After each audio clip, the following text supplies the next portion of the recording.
Hello friends, welcome back to my YouTube channel sociology world and myself Amarendra Mishra.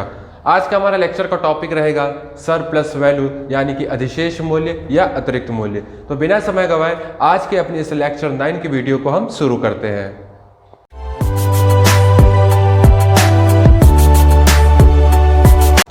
Karl Marx ने अतिरिक्त मूल्य के सिद्धांत को अपनी फेमस बुक दास कैपिटल में बतलाया है। कार्ल मार्क्स जिनके विचारों से प्रभावित होकर के इस सरप्लस वैल्यू की थ्योरी को बतलाते हैं, वे विचार थे डेविड रिकार्डो के। डेविड रिकार्डो एक ब्रिटिश पॉलिटिकल इकोनॉमिस्ट थे। रिकार्डो ने लेबर थ्योरी और वैल्यू के बारे में बतलाया था। कार्ल मार्क्स ने रिकार्डो की इस लेबर थ्योरी और वैल्यू में काफ़ी संशोधन किया और आगे चल करके इन्होंने सरप्लस वैल्यू की थ्योरी को बताया। अब बात करते हैं कि प्रश्न अगर ये आ जाए कि इस सरप्लस थ्योरी को बताने का उद्देश्य क्या है, तो इसके जवाब में यह कहा जा सकता है कि कैसे और किस सिस्टम में फंसा करके कैपिटलिस्ट और इंडस्ट्रियलिस्ट ये लोग लेबर्स का और वर्कर्स का शोषण करते हैं और कैसे ये लेबर्स लगातार इस सिस्टम में फंसते चले जाते हैं। तो इन्हीं सब सवालों का जवाब देना ही इस सरप्लस वैल्यू थ्योरी का प्रमुख उद्देश्य है। तो अब जान लेते हैं कि एक्चुअल में ये सरप्लस थ्योरी है क्या।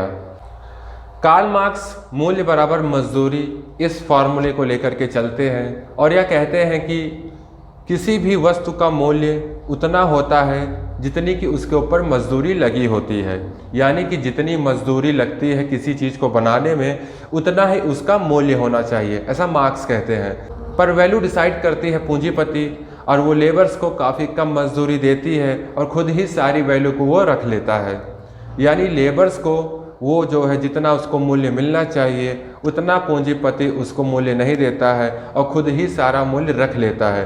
तो ये जो मूल्य रख लेता है लेबर्स का भी अलग से या फिर और अतिरिक्त मूल्य रख लेता है, इसी को हम कहते हैं सरप्लस थ्योरी यानी कि अधिशेष मूल्य या अतिरिक्त मूल्य। जो लेबर क्लास होता है वो किसी रॉ मटेरियल को एक फाइनल प्रोडक्ट में क्रिएट करता है, साथ ही साथ रॉ मटेरियल के प्राइस को भी वो इंक्रीज कर देता है। पर जितना भी मेहनत किया जाता है एक लेबर क्लास के द्वारा और जो भी वो प्राइस इंक्रीज करता है रॉ मटेरियल पर काम करके, वो सारी की सारी प्राइस इंडस्ट्रियलिस्ट और कैपिटलिस्ट यही लोग रख लेते हैं। अब सरप्लस वैल्यू की थ्योरी को अब हम एक एग्जाम्पल द्वारा समझ लेते हैं। अब जैसे इस मार्कर को बनाने में जितने भी रॉ मटेरियल लगेंगे उनकी कीमत है 20 रुपये। अब रॉ मटेरियल पे काम किए कौन लोग? Labour class. वही लेबर क्लास इस पर काम करके इस 20 रुपये की चीज़ को 40 रुपये में बदल देता है, यानी रॉ मटेरियल की प्राइस थी 20 रुपये और उसने एक फाइनल प्रोडक्ट तैयार किया उस रॉ मटेरियल से, तो उसकी कीमत हो गई 40 रुपये। तो ये जो एक अंतर देखने को मिलता है 20 से 40 रुपये में, 20 रुपये का अंतर यहाँ पे हमको देखने को मिलता है। तो यही जो 20 रुपये होता है यही होता है अतिरिक्त मूल्य, सरप्लस वैल्यू, और इसे ही कैपिटलिस्ट लोग अपने पास रख लेते हैं और इसमें से बहुत कम हिस्सा, कह सके तो ना के बराबर हिस्सा मजदूर क्लास को दिया जाए, जिसके चलते लेबर क्लास की स्थिति काफ़ी दयनीय हो जाती है, काफ़ी ख़राब हो जाती है और यहीं से एलियनेशन का जन्म शुरू हो जाता है। तो एलियनेशन की चर्चा मैंने अपने पिछले लेक्चर 8 की वीडियो में पहले से ही कर रखी है, आप जाके उस वीडियो को ज़रूर देखिएगा। अब बात करते हैं यूज़ वैल्यू और एक्सचेंज वैल्यू की। यूज़ वैल्यू में कार्ल मार्क्स यह कहते हैं कि जो वस्तु इंसान के लिए जितनी उपयोगी होगी उसका उतना ही अधिक मूल्य होगा। अब जैसे रेगिस्तान में रेत के मुकाबले पानी अधिक मूल्यवान होता है।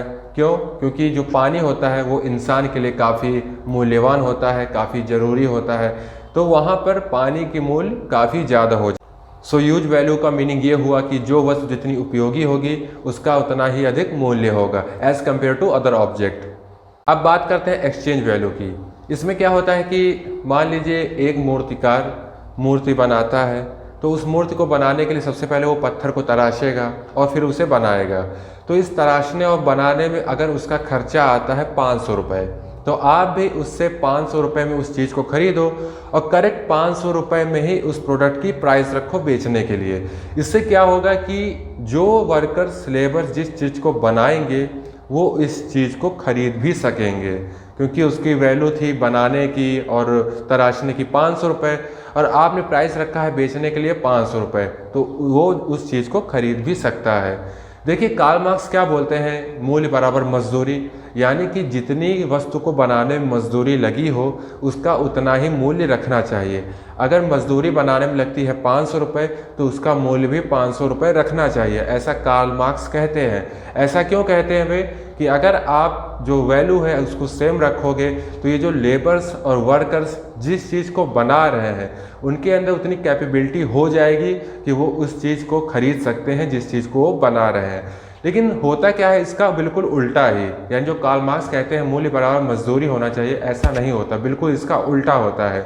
यानी जिस चीज़ को लेबर 500 रुपये में बना रहा है वो क्या होता है, वही सामान बाहर 1000 रुपये में बेचा जाता है। तो इससे क्या होता है कि वो जो लेबर्स होते हैं, वर्कर्स होते हैं, वो खुद ही अपनी बनाई हुई चीज़ को नहीं खरीद सकते, उनकी इतनी कैपेबिलिटी ही नहीं होती कि वो इस चीज़ को परचेस कर सके।